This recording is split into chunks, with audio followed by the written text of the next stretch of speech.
The simulation hall was the largest room on the entire station.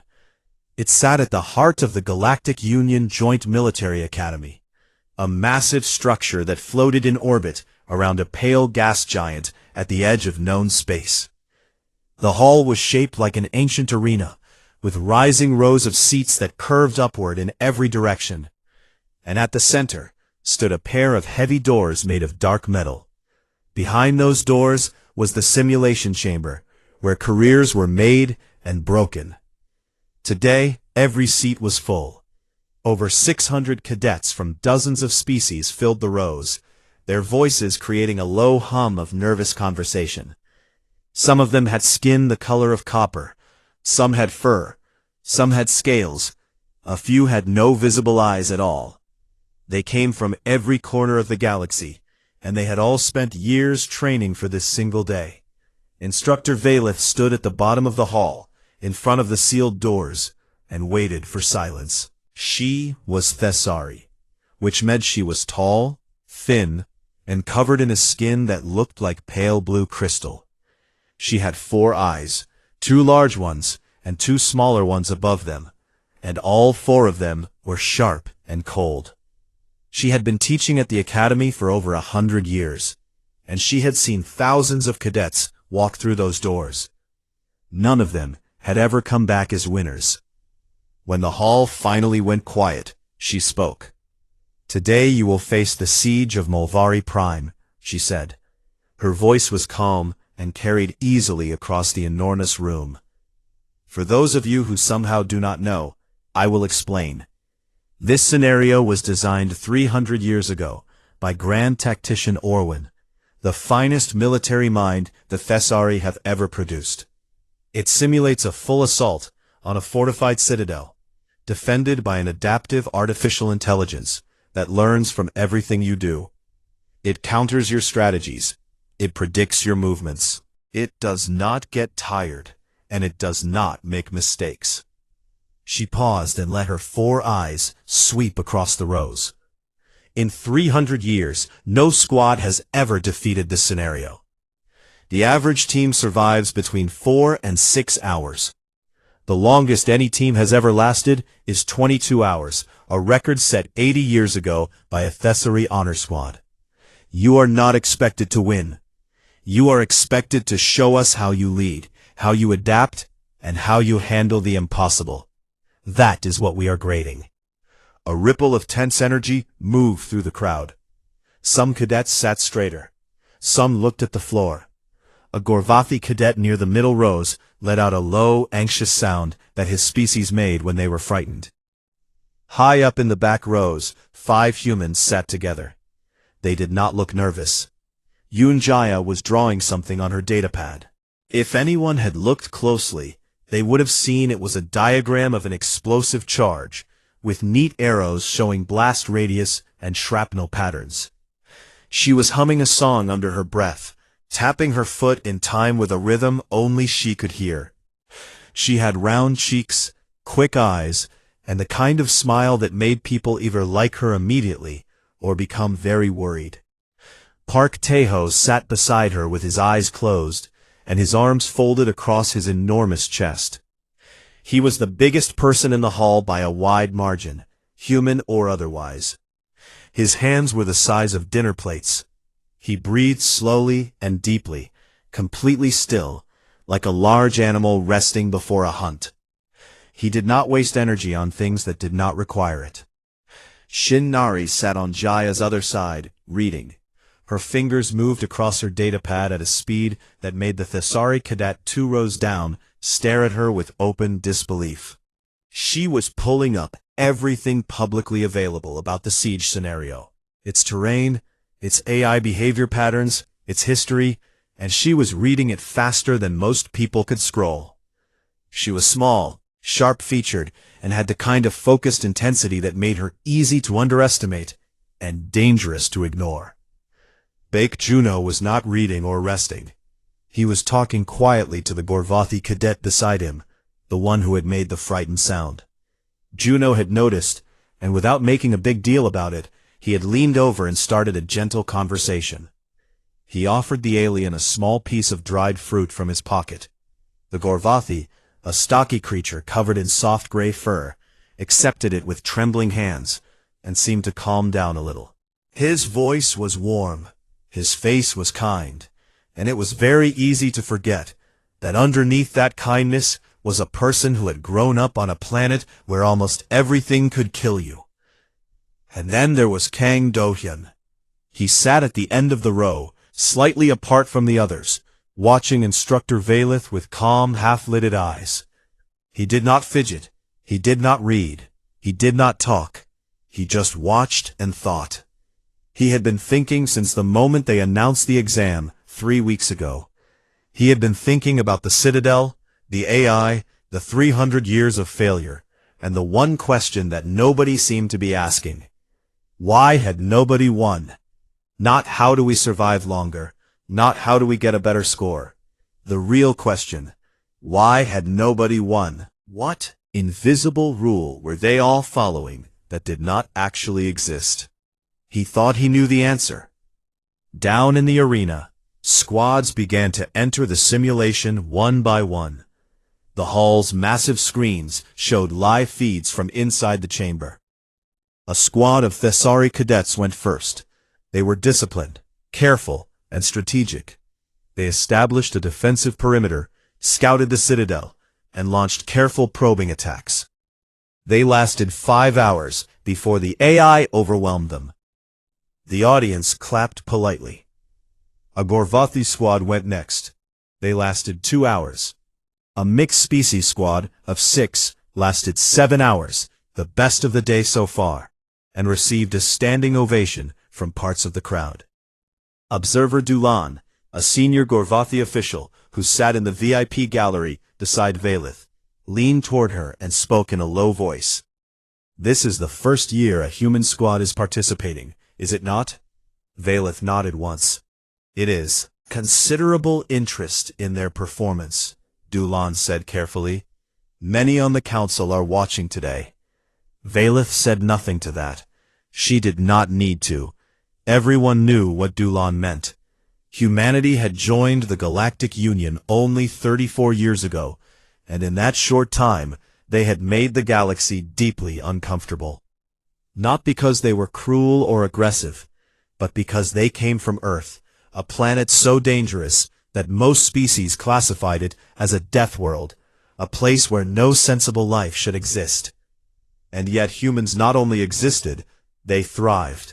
They laughed, they sang, they made friends with everything, and when something tried to kill them, they killed it back with a speed and creativity that frightened people who had been civilized for 10,000 years. "Squad 12, Valeth announced. "Human cadets, please enter the simulation chamber." The 5 of them stood up. Jia tucked her datapad away. Teho opened his eyes. Nari closed her files. Juno gave the Gorvathi cadet a reassuring pat on the shoulder. They walked down the long steps together, 5 young humans in standard gray academy suits, and the hall went very quiet as they passed. At the heavy metal doors, Do-hyun stopped. He turned and looked at his squad. They looked back at him, 4 pairs of eyes, steady and ready. "We are not here to last," he said quietly. "We are here to finish it." The doors opened. They walked through. The doors sealed shut behind them. In the silent hall, 600 cadets stared at the screens and waited to see what would happen next. The simulation world built itself around them in seconds. The floor became cracked alien ground, gray and dead. The air turned hazy with simulated toxins. A sky the color of a bruise stretched overhead, filled with low clouds that flickered with distant lightning. And ahead of them, rising from the ruined landscape like a mountain made of black metal, stood the Citadel of Molvari Prime. It was enormous. Its walls were smooth and dark, and impossibly tall. Gun turrets lined every level, their barrels already turning toward the 5 small figures standing in the open wasteland. Behind those walls, Tens of thousands of synthetic defenders waited, controlled by an artificial intelligence that had been defeating the best soldiers in the galaxy for 300 years. For every squad that had come before, this was the moment they dug in. They found cover. They set up a base. They scouted. They were careful and slow and smart, and then after hours of careful effort, the AI crushed them anyway. Do-hyun did not dig in. "Nari," he said, and his voice was calm and flat. "Start jamming. Everything. Now." Nari was already moving. She dropped to one knee, pulled a compact communications array from her pack, and began working with fingers that moved so fast they blurred. She did not try to hack the Citadel's systems. Every squad before them had tried hacking, and the AI learned to counter it within minutes. Instead, she did something much simpler and much older. She flooded every communication frequency the Citadel used with pure noise, a wall of meaningless static on every channel, the same technique that human armies had used on Earth during their ancient wars, centuries before they ever reached the stars. In the observation hall, Instructor Valeth tilted her head slightly. She did not yet understand what she was seeing. Inside the simulation, the effect was immediate. The Citadel's defenders, which normally moved with perfect coordination, began to stutter. Their response times slowed by fractions of a second. Their formations became slightly less precise. The AI was not broken. It was just suddenly a little bit deaf. "Jia, Taeho, go," Do-hyun said. Jia grinned. She grabbed her pack, which was heavy with tools and components, and broke into a full sprint toward the Citadel. Taeho ran beside her, his massive frame moving with a speed that should not have been possible for someone his size. They did not zigzag. They did not seek cover. They ran in a straight line, directly at the most heavily defended fortress the galaxy had ever designed. In the observation hall, a HFY cadet stood up from her seat and said loudly, "What are they doing?" On the screens, gun turrets locked onto the two running humans and opened fire. Bolts of simulated energy streaked across the wasteland. And here was where the galaxy learned something new about Deathworlders. Taeho stepped in front of Jia. The first bolt hit him in the shoulder. He stumbled half a step and kept running. The second hit him in the chest. He grunted and kept running. The third, fourth, and fifth hit him across the arms and torso, and he did not stop. His body was built on a world with gravity 40% stronger than the galactic average. His bones were denser than most species thought possible. His muscles were designed to wrestle predators that weighed more than a small vehicle. The Citadel's anti-personnel weapons were designed to drop normal soldiers. Taeho was not a normal soldier. He ran through the fire like it was rain.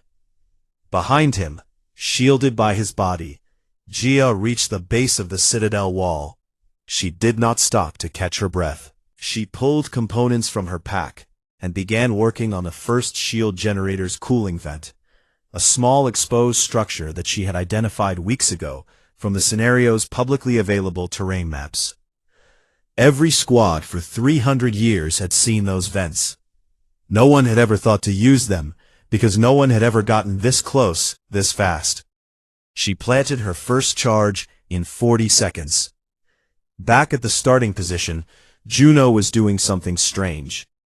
He had unpacked his medical kit, but instead of setting up a treatment station, he was arranging the kit's components in a wide pattern on the ground, spreading out heat packs, activating biomonitors, and creating a cluster of warm, active electronic signatures that looked to the Citadel's sensors, exactly like a group of living soldiers.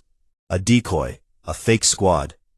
The AI detected the signatures and diverted a portion of its defenders toward the phantom threat. Hundreds of synthetic soldiers began moving to engage an enemy that did not exist. Do-hyun stood in the center of it all. He did not shout. He did not pace. He spoke into his communicator in short, clear sentences. Nari, shift frequency pattern. Jia, status. Taeho, hold position at vent 3. Juno, move the decoy signatures east. His voice was the calmest sound on the battlefield. In the observation hall, Dulon had risen from his seat. His gray fur was standing on end, a Gorvathy sign of extreme shock. He leaned toward Valeth and said in a voice that was not quite steady, "They are not trying to survive the siege, they are trying to end it." Valeth did not respond. She was staring at the screen with all four of her eyes wide open. On the battlefield, Gia finished planting her third charge. She was crouched beneath a massive shield generator, her hands steady despite the explosions happening around her, and the synthetic defenders beginning to converge on her position. She tapped her communicator once. "Ready?" she said. "Do it," Do-hyun replied. She pressed the trigger. 3 shield generators erupted in simultaneous fireballs. The explosions were enormous, columns of light and debris that punched holes in the Citadel's outer defenses. The energy shields that had protected the fortress for 3 centuries of simulations flickered, shuddered, and partially collapsed. A quarter of the Citadel was now exposed. The clock on the observation hall's main screen read 4 minutes and 12 seconds. The hall was completely silent. 600 cadets from dozens of species sat frozen in their seats, staring at something that should not be happening. Some of them had their mouths open. A Gorvathy cadet in the middle rows was crying, though she did not seem to know why. A Thessari cadet in the front row turned to his neighbor. His crystalline skin had gone pale, which happened to Thessari when they experienced profound shock. He tried to speak, failed, and tried again. "That is not possible," he said. His neighbor did not answer. She was watching the screen, where 5 small human figures moved through fire and smoke with a coordination that looked less like military tactics and more like a predator pack running down prey. They did not hesitate. They did not pause. They did not argue or second-guess or freeze. They moved like a single creature with 5 bodies and 1 mind. On the battlefield, the Citadel's AI registered that its outer shields had been breached. For the first time in the scenario's existence, it escalated to a higher threat level. Deep inside the fortress, reserve systems activated. The AI began to take the humans seriously. It was already too late. Do-hyun looked at the broken shields, at the smoke rising from the Citadel wall, at the gap in the fortress that had never existed before in 300 years of simulations. He allowed himself one small breath. Then he spoke. "Phase 2. Everyone move. We are going inside." Taeho cracked his knuckles. The sound, amplified by the simulation's audio systems, echoed through the observation hall like a gunshot. Gia reloaded her pack with debris from the ground around her, already turning the Citadel's own ruins into new weapons. Nari shifted her jamming array to a tighter, more focused frequency band, preparing to blind the Citadel's internal sensors. Juno collapsed his decoy station and began moving toward the breach, medical kit on his back and a calm expression on his kind face. 5 humans walked into the broken wall of an unbreakable fortress. Behind them, the wasteland was quiet. Ahead of them, the war was just beginning. In the VIP gallery, Dulon sat back down slowly. His hands were shaking. He looked at Valeth, who had not moved at all, and said the only thing he could think of. "What have they done to your exam?" Valeth closed her 2 smaller eyes, something Thessari did when they needed to process overwhelming information. When she opened them again, her voice was barely a whisper. "Something no one has ever done," she said. "They have broken it." The inside of the Citadel was a nightmare by design. The corridors were narrow and dark, lined with panels that could open at any moment to reveal hidden weapons. The floors were uneven, designed to slow down anyone running. The air was thick with a simulated toxin that would weaken most species within minutes. And every 10 meters, sensor nodes tracked every movement, every sound, every breath, and reported it all to the AI that lived at the heart of the fortress. For 300 years, these corridors had been a death trap. Squads that made it through the outer walls, and very few ever did, were chewed apart inside. The AI knew every corner of its own home. It controlled every door, every turret, every hidden blade. Fighting inside the Citadel was like fighting inside the belly of a living thing that wanted to digest you. The AI had already escalated to its highest threat level. It had identified the humans as a danger it had never faced before, and it was responding with everything it had. Reinforcements poured through the corridors. Turrets activated in sections of the Citadel that had never needed them. Doors sealed, traps armed. The entire fortress was waking up, and it was angry. But Do-hyun had planned for this. He had expected the AI to panic, because that was what prey did when a predator got inside its den. In the observation hall, Dulan was speaking rapidly into a recording device, narrating what he saw for his report to the Union Military Council. His voice was tight with a mixture of fear and fascination. The human squad leader appears to have anticipated the AI's escalation response, he said. His strategy contains nested contingencies, layers of planning that account for the enemy's adaptation. This is consistent with what xenobiologists call predator cognition, the ability to model an opponent's future behavior based on incomplete information. It is a skill that evolved on Deathworlds, where failed hunts meant starvation and successful prey meant death. The humans are not reacting to the AI. The AI is reacting to them. Inside the Citadel, the squad had split into two teams. Taeho and Jaya moved together through the main corridors, heading toward the AI core at the center of the fortress. Do-hyun moved alone through a secondary maintenance passage, heading for something else entirely. Nari stayed near the breach point, her jamming equipment now focused inward, scrambling the Citadel's internal communication network. Juno moved between the two teams, his medical kit ready, monitoring everyone's condition through the suit sensors. Nari had switched tactics. Jamming alone was no longer enough, because the AI was adapting, finding backup frequencies, rerouting its signals. So she began to lie. She fed false sensor data into the Citadel's compromised network, ghost signals that told the AI there were not 5 humans inside the fortress, but 20. 2 full squads, one approaching from the east wing and one from the west, neither of which existed. The AI could not verify, because its sensors were half-blind from the jamming. It diverted hundreds of defenders to fight shadows. The observation hall erupted with noise when the audience realized what Nari was doing.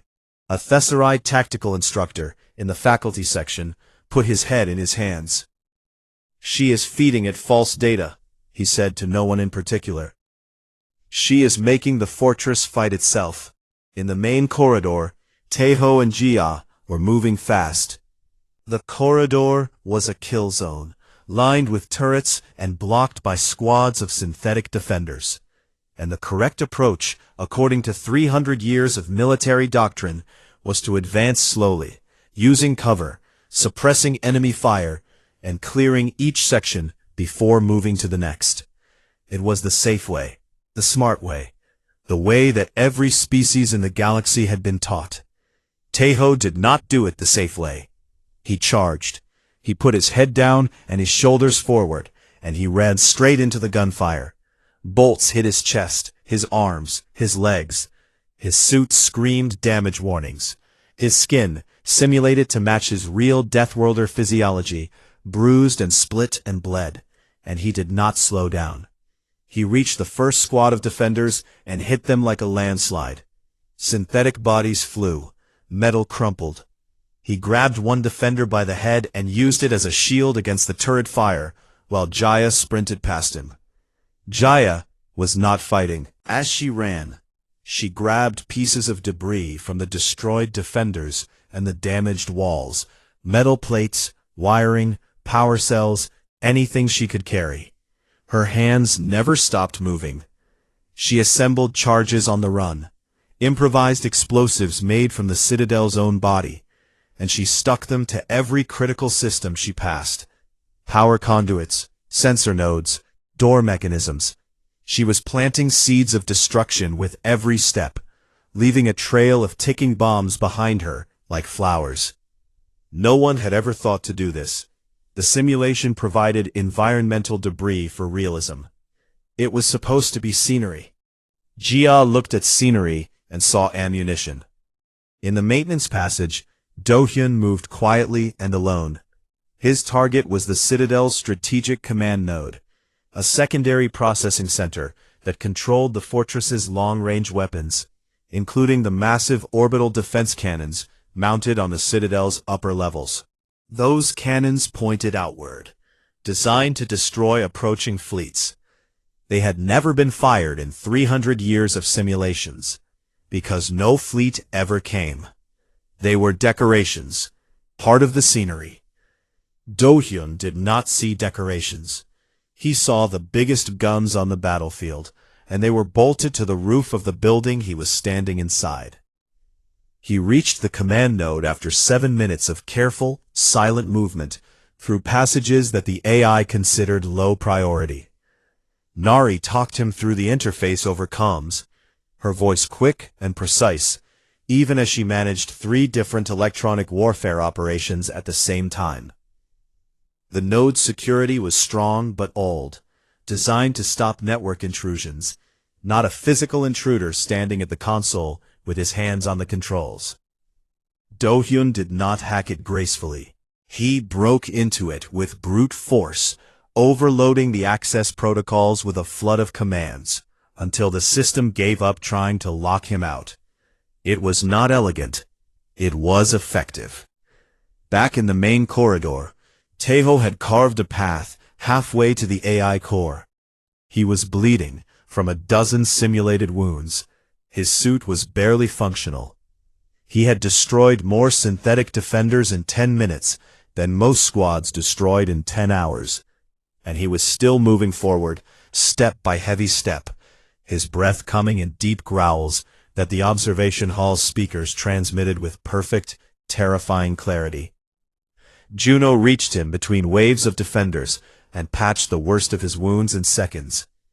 His hands were fast and sure, learned from years of training on a world where injuries were not unusual, but expected. He injected a simulated stimulant into Taeho's arm, looked him in the eyes, and said, "You are doing great. Keep going." Taeho nodded once, turned and walked into the next corridor of enemies. Juno watched him go, then picked up a weapon from a fallen synthetic defender. He checked it, adjusted the grip to fit his hands, and followed. The medic was done waiting in the back. At that moment, in the VIP gallery, a new figure arrived. Grand Tactician Orwin, the ancient Thessari who had designed the siege of Malvari Prime 300 years ago, walked slowly into the gallery. He was very old. His crystalline skin had clouded with age, and he moved with the careful steps of someone who had lived for a very long time. An aide had woken him from his rest and told him what was happening. He stood behind Valith and Dulan and looked at the main screen. He watched for 30 seconds. He saw Taeho tearing through defenders. He saw Jiha turning rubble into bombs. He saw Nari making the fortress chase ghosts. He saw Juno healing with one hand and fighting with the other. He saw Do-hyun standing at the strategic command node, his fingers on the controls of guns that were never meant to be used. Orwin sat down. It took him a long time. Valith turned to him. "Grand Tactician, can the scenario be won?" Orwin's 4 clouded eyes did not leave the screen. "I designed it so it could not," he said quietly. "I appear to have been wrong." On the screen, Do-hyun entered the final command. The Citadel's orbital defense cannons, massive weapons designed to destroy warships, rotated on their mounts with a deep groaning sound. They turned inward. They pointed down at the Citadel's own eastern wall. Do-hyun pressed the trigger. The wall exploded. A section of the Citadel the size of a city block simply ceased to exist, blown apart from the inside by its own weapons. Alarms screamed through every corridor. Emergency lights flashed red. The AI, for the first time in 300 years of existence, sent out a signal that it had never needed before. It called for help. There was no one to answer. In the observation hall, Grand Tactician Orwin closed all four of his eyes and said nothing. His hands, resting on his knees, were trembling. The Citadel was dying. Everyone could see it. The eastern wall was gone, turned to dust and twisted metal by its own cannons. Fire burned in corridors that had never known heat. Support structures groaned and buckled. Emergency systems screamed in every frequency, filling the air with sounds that even the simulated atmosphere could not contain. 300 years of perfect, unbreakable design were coming apart, and at the center of it all, the AI that had ruled this fortress since the day it was built was fighting for its life. It fought hard. It was, after all, designed to be the most adaptive military intelligence ever created. It sealed corridors. It flooded rooms with simulated radiation. It activated every remaining weapon system and pointed them inward, toward the 5 small creatures that were tearing through its body like a virus. It pulled its remaining defenders back from the outer sections and concentrated them around the one thing that mattered most, the AI core chamber, deep in the heart of the Citadel, where its central processor hummed inside a shielded sphere of reinforced alloy. And then it did something it had never done before. It activated its elite reserve units. In 300 years, no squad had ever pushed deep enough into the Citadel to trigger this response. The reserves were the AI's final defense, synthetic soldiers that were faster, stronger, and smarter than anything that had come before. They moved with fluid precision. They adapted in real time. They were, by any reasonable measure, unbeatable. They poured into the corridors between the humans and the core chamber. Taeho met them first. He was standing in a wide junction where 3 corridors met, blocking the path to the core. He was in bad shape. Simulated blood ran down his arms and chest. One of his eyes was swollen shut. He had been fighting without rest for 15 minutes, which did not sound like a long time until you considered that every second of those 15 minutes had been spent in violent, physical combat against enemies that did not tire and did not feel pain.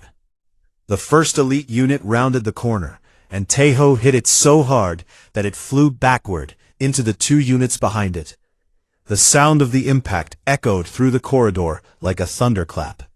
He grabbed the next one by the arm, twisted, and threw it into the wall. The wall cracked. He kicked the 3rd one in the chest and sent it sliding 20 meters down the corridor, leaving a trail of sparks on the floor. More came. They came fast, and they came in numbers, pouring around the corner in a silver flood. Taeho planted his feet, lowered his center of gravity, and fought them with his hands, his elbows, his knees, and his forehead. He fought the way humans fought on Earth, the way their ancestors fought before they had tools or weapons, with raw animal fury and a refusal to fall down that went deeper than training. It went all the way down to the bone. In the observation hall, the audio systems were distorting. Taeho was making a sound that no other species in the gallery had ever heard a living thing make. It was not a scream. It was not a war cry. It was something older and more frightening. A sound that came from the very bottom of a Deathworlder's lungs. The sound of a creature that had decided it would rather die than move. The Gorvathi cadets in the audience covered their ears. A Thessari instructor quietly excused herself from the room. Behind Taeho, Jia moved. She had assembled her largest charge yet, a device the size of her own torso, built from debris and salvaged power cells, and shaped by hands that understood explosives the way a musician understood an instrument. She carried it against her chest and ran toward the core chamber, trusting Taeho to keep the way clear behind her. From a side corridor, Nari and Juno appeared. Nari was limping. A piece of shrapnel from a wall-mounted weapon had caught her in the leg, tearing through her suit and cutting deep into the muscle beneath. Her face was tight with pain, but her hands were still moving, still working the small device strapped to her forearm that controlled her electronic warfare systems. She had not stopped transmitting for a single second since the simulation began. Juno reached her in 3 steps. He dropped to one knee, pulled a medical applicator from his kit, and sealed the wound in under 5 seconds. It was not gentle. It was not comfortable. It was fast, and it worked, and that was all that mattered. Nari nodded at him once, and they kept moving. Then Juno did something that surprised even his own squad. He bent down and picked up a weapon from a fallen elite unit. He checked the charge, adjusted his grip, and fell into a firing stance that was textbook perfect. The gentle medic, the one who offered snacks to frightened aliens and spoke in a soft voice, and always smiled first, raised the weapon and began to shoot. He was a very good shot. "I did not know he could do that," Nari said as they ran. "He is from Earth," Jaya called back over her shoulder, as if that explained everything. It did. The 5 of them converged on the AI core chamber. It was a vast open space, shaped like the inside of a cathedral, with a ceiling that disappeared into darkness high above. At the center, suspended on a platform of metal and light, was the AI's core processor, a sphere of dark alloy that pulsed with a cold blue glow. Cables thick as tree trunks connected it to the walls, the floor, the ceiling. This was the brain of the Citadel. This was what they had come to kill. The chamber itself became a weapon. Floor panels opened to reveal gun emplacements. The ceiling dropped defensive drones.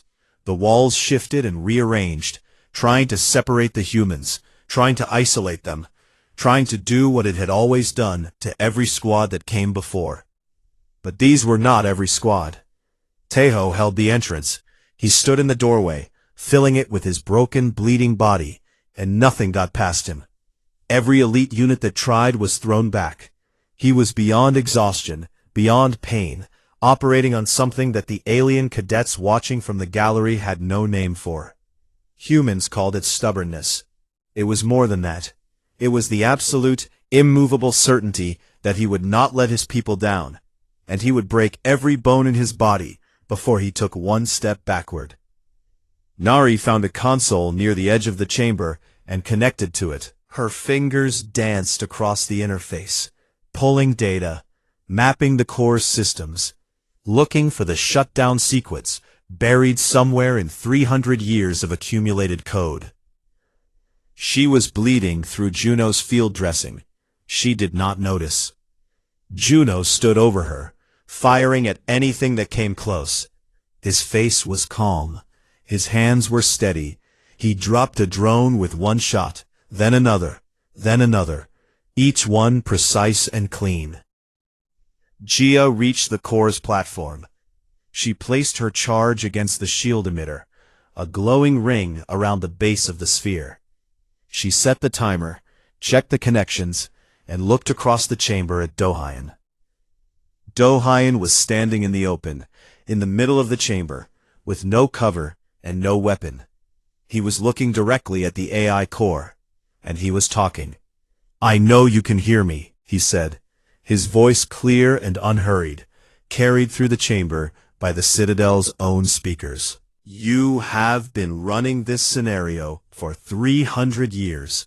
You have defeated every squad that ever walked through those doors. You are the most sophisticated tactical intelligence ever designed." The AI's processing indicators flickered. It was listening. It could not help but listen, because Do-Hyun was an unknown variable. and the AI was compelled by its own programming to analyze unknown variables. For a fraction of a second, a tiny slice of its vast processing power shifted from defense to analysis. That fraction of a second was all they needed. "But you were built by people who have never been to Earth," Do-hyun continued, his voice gentle and almost kind. "You do not know what the word unbeatable means to us. It means not yet beaten." Jia triggered the charge. The explosion tore the shield emitter apart. The protective field around the AI core shattered like glass, fragments of energy scattering across the chamber in a shower of blue sparks. The sphere was exposed, naked and vulnerable for the first time in its existence. Taeho came through the doorway. He had finished with the corridor. There was nothing left standing behind him. He crossed the chamber in long, heavy strides, his hands open, his eyes locked on the exposed core. He reached it, set his fingers against the dark alloy casing, and pulled. The metal screamed. It bent. It tore. Taeho ripped the casing open with his bare hands, peeling it back like the skin of a fruit, exposing the delicate systems inside. Nari sent one final command through her console. A single clean pulse of data that she had been preparing since the moment she connected. It entered the exposed core, bypassed every remaining defense, and did something very simple. It told the AI to stop. The core's blue light flickered once, twice, and then went dark. The hum that had filled the chamber since they arrived faded into silence. The drones fell from the air. The turrets went still. The walls stopped moving. A calm, automated voice filled the chamber. It sounded almost surprised. "Siege of Malvari Prime. Scenario complete. Citadel neutralized. Time elapsed 19 minutes, 47 seconds. The 5 humans stood in the wreckage of the core chamber, surrounded by the bodies of fallen elite units and the sparking remains of a fortress that had stood undefeated for 3 centuries. They were breathing hard. They were bleeding and bruised and broken in small ways that would heal. They were alive. Geo was the first to laugh. It was a high, bright, disbelieving sound that bounced off the cathedral walls. Juno joined her, a quiet chuckle that grew into a real laugh, the kind that comes from somewhere deep. Nari leaned against her console and smiled, exhaustion and triumph pulling at her face in equal measure. Taeho stood by the open core, his ruined hands at his sides, and a slow, rare grin spread across his battered face. Do-hyun looked at each of them, his squad, his friends, his people. He did not laugh, he just nodded, once, and something warm and proud moved behind his calm eyes. In the observation hall, there was silence. Absolute, total, breathless silence that stretched for 5 long seconds. No one moved. No one spoke. 600 cadets and a dozen instructors and one ancient grand tactician sat perfectly still, trying to understand what they had just witnessed. Then, from the middle rows, a single Gorvathi cadet began to clap. She did it badly, her furry hands coming together in an awkward, unpracticed rhythm, because clapping was a human gesture, and she had only seen it a few times. But she did it, and the sound was loud in the silence. Another cadet joined, then another, then 10, then 50, then all of them, every species, every voice, every pair of hands or claws or appendages that could make noise. The sound grew and grew until it filled the enormous hall, shaking the walls, drowning out everything else. Some of them were clapping. Some were making their own species sounds of respect and awe. Some were just shouting, because they had no other way to express what they felt. In the VIP gallery, Dulan was on his feet, his gray fur standing completely on end, tears running down his broad face. Valith stood beside him, all 4 of her eyes shining, and Grand Tactician Orwin, the ancient legend who had built the unbeatable fortress, sat in his chair, with his old hands clasped together. And for the first time in a very long time, he wept. The doors of the simulation chamber opened, and the 5 humans walked out into pandemonium. The amphitheater had emptied. Hundreds of cadets had left their seats and crowded the lower levels, pressing toward the chamber entrance, filling the air with noise and movement and the electric energy of something historic. When the humans appeared, the crowd surged. Alien hands reached for them. Voices called their names, names that most of these cadets had not known an hour ago and would never forget for the rest of their lives. A Gorvathi cadet pushed through the crowd and placed both of her gray furry hands flat against Teho's chest. It was the deepest gesture of respect in Gorvathi culture, a touch that said, "I acknowledge your strength and I am not afraid." Teho looked down at her with his one good eye, his body still aching from 100 simulated wounds, and placed his own massive hand gently on top of hers. The Gorvathi cadet burst into tears and had to be led away by her friends, overcome. Gia was surrounded by a group of engineering cadets from 3 different species who were talking over each other, trying to ask how she had built explosives from rubble. She answered their questions with the same bright energy she brought to everything, drawing quick diagrams in the air with her finger, laughing when they stared at her in disbelief. "It is not hard," she kept saying. "Everything is a bomb if you understand it well enough." The engineering cadets looked both inspired and deeply concerned. Nari sat on the floor with her back against the wall, her injured leg stretched out in front of her, and allowed a Thesserai medical cadet to examine the wound. She was tired in a way that went beyond her body.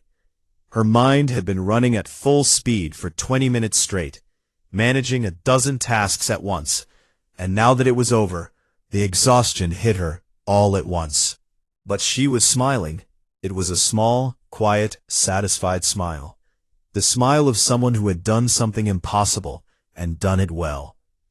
Juno moved through the crowd like water, checking on his teammates one by one, making sure Teho ate something, making sure Nari's leg was being treated properly, making sure Jaya drank water. He did it without being asked, without drawing attention to himself. That was who he was. He took care of people. It was as natural to him as breathing. Dohan stood slightly apart from the chaos, watching his squad with calm eyes. An alien cadet approached him and asked, in a trembling voice, how he had known the scenario could be won. Dohan thought about the question for a moment and said, "I did not know. I just decided it could be." The cadet blinked several times and walked away looking like someone who needed to sit down and think for a very long time. Then Instructor Valith arrived. The crowd parted for her. She walked through the gap with measured steps, her crystalline skin catching the light, her 4 eyes fixed on the 5 humans. She stopped in front of Dohyun, and the noise around them faded as every nearby cadet stopped talking to listen. "Squad 12, she said. Her voice was formal, but there was something underneath it that had not been there before. Something that sounded almost like wonder. "Your performance in the siege of Malvari Prime has been evaluated." She paused, and for the first time in anyone's memory, Instructor Valith seemed to struggle for words. The grading system for this exam is based on duration of survival and adaptive performance metrics. It does not contain a category for total victory, because total victory was not considered a possible outcome. She straightened, which made her even taller, and looked down at them with all 4 eyes. "You will receive the highest marks ever recorded in the history of this academy. The exam itself will need to be redesigned. Congratulations, cadets." She turned and walked away. After 3 steps she stopped and looked back over her shoulder. "That was extraordinary," she said quietly, as if the words had escaped without her permission. Then she left. The crowd exploded again, but Dohyun barely heard it, because standing at the edge of the gathering, half hidden behind a support pillar, was Grand Tactician Orwin. The ancient Tasari was watching him with clouded, ancient eyes, and he raised one hand in a small gesture that meant, "Come here." Do-hyun went to him. They found a quiet room off the main hall, a small observation chamber with a wide window that looked out at the stars. Orwin lowered himself into a chair with the slow care of someone whose body had outlived its comfort. Do-hyun sat across from him, and for a while, neither of them spoke. Orwin broke the silence. "I built that scenario when I was young," he said. His voice was like dry wind moving over stone. "I was considered brilliant. I designed the AI to learn, to adapt, to counter every strategy. I gave it resources that no real fortress would have. I made it unfair by design, because I wanted cadets to learn that some problems cannot be solved. That sometimes the only victory is endurance." He looked at Do-hyun with something that was not anger and not shame. It was curiosity. Pure, deep, ancient curiosity. "How did you see what no one else saw in 300 years?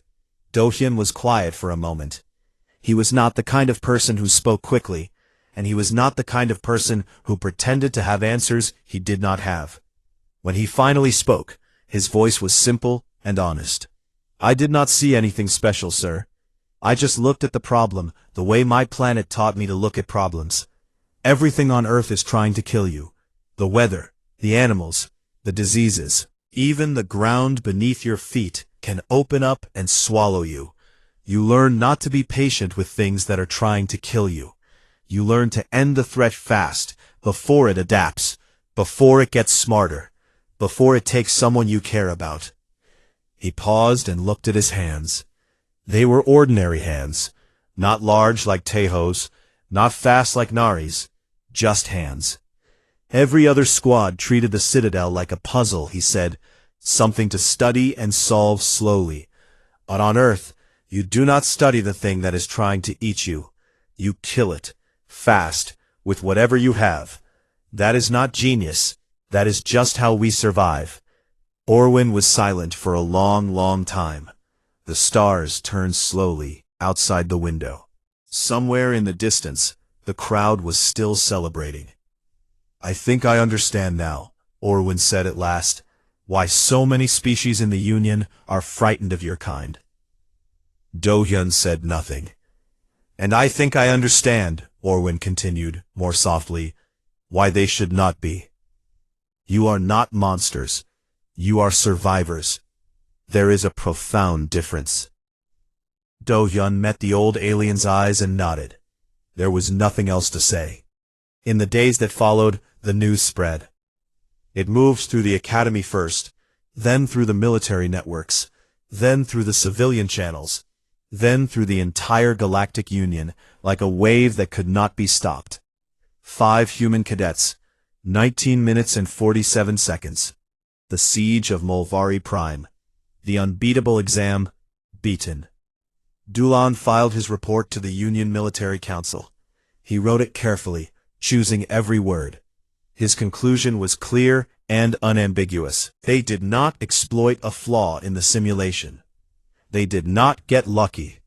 They simply thought differently, faster, more aggressively, more creatively, and with a willingness to accept pain and risk that no other species could match.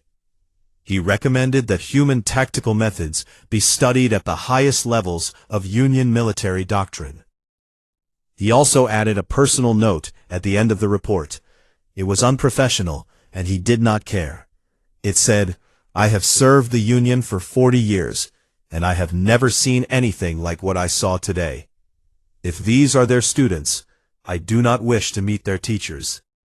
Reactions across the galaxy were mixed. Many species were inspired.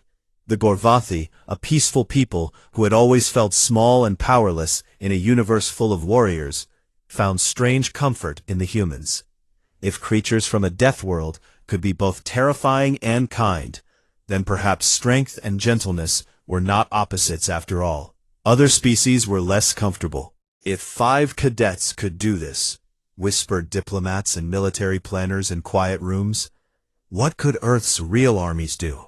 What could they do if they ever decided to stop being friendly?